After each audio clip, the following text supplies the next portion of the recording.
முன்னாடி நாளே எறாவும் மீனும் வாங்கி ஃப்ரீசரில் போட்டு வச்சுட்டேன். காலையில் எந்திரிச்ச உடனே ஃபஸ்ட்டு வேலையாக அது ரெண்டுத்தையும் எடுத்து வெளியே வச்சுட்டேன். இல்லைனா ஐஸ் மாதிரி கெட்டியாக இருக்கும் சமைக்கும் போது எடுத்தால். மீன் வந்து வறுக்கிறதுக்கு உப்பு மிளகாத்தூள்லாம் போட்டு ரெடியாக வச்சுருந்தேன்.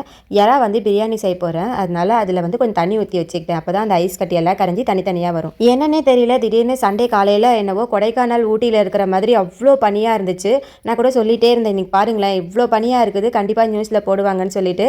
அதே மாதிரி நியூஸில் போட்டிருந்தாங்க. அன்றைக்கி ஃப்ளைட்டெல்லாம் வந்து கொஞ்சம் ரத்து பண்ணி வச்சுருந்தாங்கன்னு போட்டிருந்தாங்க. பிரியாணி செய்ய போகிறேன்றதால பூண்டு புதினா எல்லாமே நைட்டே ரெடி பண்ணி வச்சுக்கிட்டேன். எப்பவுமே இஞ்சி பூண்டு பேஸ்ட் அரைச்சேன்னா கொஞ்சமாக வந்து தனியாக எடுத்து வச்சுருவேன். அப்போ தான் ஏதாவது செய்யும்போது எமர்ஜென்சிக்கு யூஸ் பண்ணிக்கலாம்.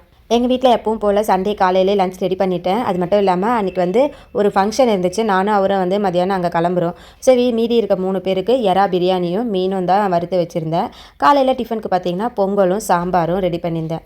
இது கொஞ்சம் அவுட்ரு சிட்டின்றதால வீடு எல்லாமே தனித்தனியாக இருக்கும். கொஞ்சம் வந்து காலி இடமும் நிறைய இருக்க மாதிரி இருக்கும். அதனால் 4-5 வீட்டுக்கு மேலே வீடுங்களே தெரியவே இல்லை, அவ்வளோ பனியாக இருந்துச்சு. இப்போல்லாம் எந்த நேரத்தில் எந்த கிளைமேட் எப்படி சேஞ்ச் ஆகுதுன்னே தெரிய மாட்டேங்குது. இந்த வருஷம் வெயில் வேறு பயங்கரமாக இருக்கும் போல்.